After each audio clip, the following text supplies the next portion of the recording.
Hola, bienvenidos a Psicoestadística, de la carrera de Psicología. Mi nombre es Eduardo Boloña, hoy vamos a trabajar con organización de los datos. Vamos a hacerlo a través de un ejemplo, como si hubiésemos aplicado un cuestionario que mostramos en esta imagen, un cuestionario dirigido a madres que han dado a luz recientemente, que tiene algunas preguntas de identificación, como la edad, su estado civil, nivel de educación, además del peso del niño al nacer, y un conjunto de ítems que corresponden a una escala de depresión postparto. Vamos a analizar este conjunto de datos a lo largo del curso. Hoy comenzaremos solamente con su organización, la organización de esos datos. En esta imagen vemos en detalle el recorte que corresponde a la escala de depresión postparto, conocida como la escala de Edimburgo. El cuestionario completo. La aplicación de un cuestionario implica establecer una especie de recorte sobre la realidad. Se eligen algunos aspectos, que son los que se interrogan, y solamente se miran esos aspectos. Esas preguntas que están en el cuestionario, o ítems sobre los que las personas deben responder, constituyen lo que de aquí en adelante vamos a empezar a llamar variables. Y esas variables van a ser la materia prima de nuestro análisis. Sobre ellas nos vamos a concentrar hoy. Cuando utilizaremos una expresión abreviada, sintética, para referirnos a las variables con una letra, habitualmente una letra X, una letra Y. X será una variable cualquiera, y cuando hablemos de sus categorías las denotaremos con subíndices, X sub 1, X sub 2, etc., hasta la última de la categoría, suponiendo que la variable tenga un conjunto finito de categorías. El principio fundamental de una categorización para una variable es que las categorías se excluyan mutuamente, es decir, que si un individuo responde por una opción no puede haber respondido por las otras, o si queda clasificado en una categoría no quede en otra de ellas. Por ejemplo, para la primera de las variables que tenemos en el cuestionario, que se llama situación conyugal, la primera categoría es casada o unida, la segunda es soltera, categoría 3 separada o divorciada, y la última categoría 4 viuda. Vamos a intentar transformar este conjunto de cuestionarios en una estructura legible, como la que aparece aquí abajo, que es la estructura de una matriz de datos. Cada uno de los cuestionarios ha sido completado y tiene información acerca de la persona que contestó. Lleva un número que codifica el cuestionario y las marcas que la persona hizo sobre él respondiendo a las preguntas. Entonces, para llevar esa información a nuestra matriz de datos, lo primero que haremos será, en esta estructura, que contiene a lo largo de las filas a los individuos, a los casos que hemos relevado, y a lo largo y verticalmente en las columnas a las variables que contiene el cuestionario, empezaremos cargando cada uno de los datos que relevamos. Acá, el primero de los datos es la edad, que dice 23 años, cuestionario 1, edad 23 años. Cargamos eso en la base y de manera equivalente el siguiente valor, la situación conyugal, que acá la persona contestó situación conyugal casada, que es categoría 1, luego el nivel de educación secundaria completa, categorizada como 5, etc. Y así vamos cargando cada uno de los datos en la planilla, como lo podemos ver aquí, hasta que llenamos la planilla completa con toda la información de supongamos que 14 cuestionarios nada más. Vamos a suponer que esa es la cantidad completa de datos que hemos recogido. Finalmente, acá están las preguntas, solo las preguntas del cuestionario que se encuentran aquí. Finalmente, en la última columna le pedimos al programa que nos haga una cuenta que consiste en obtener el puntaje final, la suma de todos los puntajes de las preguntas correspondientes a la escala de depresión postparto. Esas preguntas están codificadas con valores que van de 0 a 3, y el puntaje final se obtiene por la simple suma de todos los puntajes de las 10 preguntas. Esta es la matriz de datos sobre la que vamos a analizar. Lo particular de la mirada estadística es que deja de observar a los casos, deja de observar a los individuos, es decir, deja de mirar a la matriz de datos a través de las filas donde están los individuos, para pasar a mirarla desde las columnas, es decir, para pasar a analizar las variables. Las variables son nuestro material de trabajo, nuestra materia prima. Todo lo que hagamos en nuestro curso de estadística va a estar referido a análisis de variables.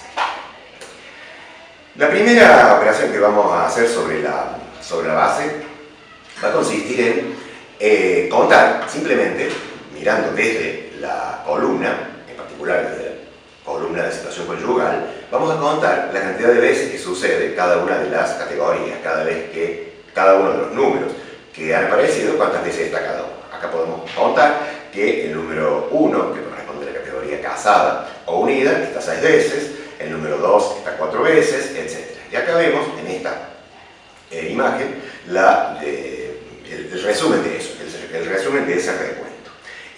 Esta columna, la columna que contiene a los recuentos, a las cantidades de veces que cada valor de la variable se repitió, la vamos a rotular con una letra F, que quiere decir frecuencias. Vamos a llamarle frecuencia a la cantidad de veces simplemente que cada categoría de la variable fue contada en la base. Observamos que la suma de esas frecuencias es 14, que es nuestro número total de cuestionarios visibles. Por eso podemos entonces poner ese 14 en el final de la tabla y al fondo de la columna como suma de todos esos números, que constituye lo que vamos a llamar n, el número total de observaciones. De manera abreviada, de manera general, esto puede expresarse indicando que las frecuencias F1 más F2 más F3 más F4 es igual a n, donde F son cada una de las frecuencias que hemos contado para cada categoría de la variable. De manera más compacta, sumatoria de las frecuencias igual a n. Esto último es la expresión simple, la expresión compacta de la expresión de arriba, de la suma de frecuencias igual al número total de observaciones. Entonces la tabla, si ahora le agregamos las categorías, los nombres de las categorías, la tabla toma una forma como la que acá presentamos, en la que ya no están los números que codifican a las categorías, sino que están los nombres de las categorías. Es decir, aquí dice soltera, casada o unida, soltera, etc. A los fines de hacer comparaciones con grupos que tengan cantidades diferentes de casos, cantidades diferentes de observaciones, este número total de veces que cada categoría aparece no es suficiente. Es necesario expresarlo ese número de manera relativa, es decir, con respecto al total. Decimos, la categoría casada o unida apareció 6 veces, 6 de 14. De 14 veces en total, 6 fueron casadas o unidas. Eso en la tabla siguiente lo indicamos en una columna diferente, a la que llamamos F', la indicamos con la letra F', y se van a llamar frecuencias relativas. Son simplemente las divisiones de cada una de las frecuencias absolutas en el total de observaciones. Cada una de las frecuencias que están allí contadas, divididas, el 14. Eso se escribe de manera abreviada, indicando que las F' son iguales a las F, las frecuencias absolutas, dividido n, dividido el total de observaciones. Si se hace la división, en cuanto transformamos esas fracciones, por ejemplo, el 6 sobre 14 del comienzo, lo transformamos en este 0,43, que es la frecuencia relativa correspondiente a esa categoría. La suma de todas esas frecuencias relativas alcanza la unidad. Nuevamente, pensado de manera general, F1 más F2, etc., es igual a 1, o de manera abreviada, la sumatoria de las F' es igual a 1. Estas frecuencias relativas pueden expresarse de manera más familiar en términos de porcentajes. Simplemente, cada una de las frecuencias relativas que hemos calculado allí, multiplicada por 100, da lugar al porcentaje. El 0,43 es 43%, el 0,29 es 29%. Esto es equivalente a plantearlo como si fuera una especie de regla de 3 simple, donde 14, que es el total de observaciones, constituye el 100%, y entonces 6 observaciones, ¿qué porcentaje corresponde? Simplemente es una manera alternativa de hacerlo.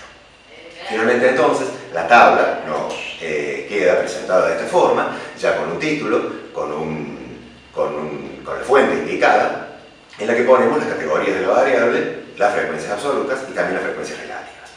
Por cierto que esto puede hacerse de manera automática, lo acabamos de hacer de forma manual solo para ver cuál es el origen de los resultados, pero de manera automática lo solicitamos al software. Acá abajo tenemos los links que conducen a los videos tutoriales que nos van a permitir hacerlo esto. Acá se ve la misma base que hemos mostrado recién, la misma matriz de datos de recién, ahora cargada en Infostat. La salida que provee Infostat para esta variable es exactamente la que vimos recién, trae los números que codifican las categorías, las frecuencias absolutas y las frecuencias relativas, expresadas estas como porcentaje. Si miramos nuevamente la matriz de datos, vemos que en ese cuadro hay, además de las filas y de las columnas, hay en el cuerpo de la tabla solamente números que corresponden a códigos, según dijimos, de las variables. Cada una de las columnas, que es una variable, está codificada de manera numérica. Ahora bien, esos números no representan las mismas cosas. Algunos de esos números son simplemente números arbitrarios. Por ejemplo, la situación conyugal fue codificada con un 1 para quien contestaba casada o unida, pero ese número 1 es una elección arbitraria, podría haber sido otro número. Otras de las variables son ordenamientos. Por ejemplo, el nivel de educación. En el nivel de educación tenemos números que van creciendo a medida que se consideran niveles de educación más altos. Hay cierta arbitrariedad en la elección de esos números, pero deben estos números respetar el ordenamiento que corresponde al nivel de educación. Y por último, algunas variables, como sucede con la edad o con el peso de los niños al nacer, son números en sentido estricto, es decir, son números que tienen ciertas unidades. La edad son 20 años, el peso está expresado en gramos. Eso implica que los números que estamos utilizando no tienen la misma naturaleza, representan cosas distintas. Vamos a utilizar una definición de medición amplia, la definición de Stevens, que plantea la medición como un proceso de asignación de números, asignación de símbolos numéricos, a hechos, a observaciones, de acuerdo a determinadas reglas. Y en función de esa definición, que es bien amplia y que permite abarcar todas estas diferentes significados, todos estos diferentes significados que tienen los números, vamos a distinguir niveles de medición. A estos niveles de medición se denominan nivel nominal, nivel ordinal, intervalar y proporcional o de razón. Vamos a detenernos en cada uno de ellos. El nivel nominal es el que corresponde al primer caso que demostrábamos, el caso del estado civil. Se utiliza cuando las categorías de la variable no representan más que nombres. No responden a un ordenamiento, no responden a una cuantificación de ninguna naturaleza. Allí los símbolos numéricos simplemente están en función de simplificar la manera de expresarlo. Una forma fácil de cargar los valores dentro de una matriz de datos. El único requisito que debemos exigir de estos números es que no se repitan, para no violar el principio de exclusión mutua. Es decir, si codificamos una categoría como 1, no podemos codificar a otra categoría con el mismo número 1. El segundo nivel de medición, el nivel ordinal, presenta una propiedad adicional de los números, que es la de respetar el orden. Esto es, cierta cualidad que está evaluando la variable, que está midiendo la variable, está presentada de manera ordenada en sus categorías. Es decir, una categoría, en algún sentido puede decirse que una categoría es mayor o menor que otra. En ese caso, los números tienen que satisfacer este requisito y deben colocarse de manera ordenada, es decir, siguiendo un orden creciente o decreciente. Las escalas intervalares son aquellas en las que los números empiezan a tener algún significado mayor que el que tienen en la escala ordinal, pero aún no son números en el sentido que se utilizan, por ejemplo, en las ciencias naturales. Y no lo son porque responden a cierto grado de arbitrariedad en cuanto, por ejemplo, a la ubicación del cero. El cero, en una escala intervalar, no indica que algo que se esté midiendo esté ausente, que falte. El cero no significa que hay carencia de la cualidad que se está midiendo. Un ejemplo clásico de esto son muchos de los constructos que usamos en psicología. Por ejemplo, medidas como el nivel de autoeficacia o la inteligencia, son medidas que son constructos que están medidos a escala intervalar. Eso quiere decir que uno puede identificar diferencias entre individuos y diferencias entre puntajes de la escala pero que no hay proporcionalidad entre los valores de la escala. Esta proporcionalidad solamente sucede en el último de los niveles de medición, el que llamamos justamente nivel proporcional, o también de razón, en el que las variables son números en el sentido que los conocemos.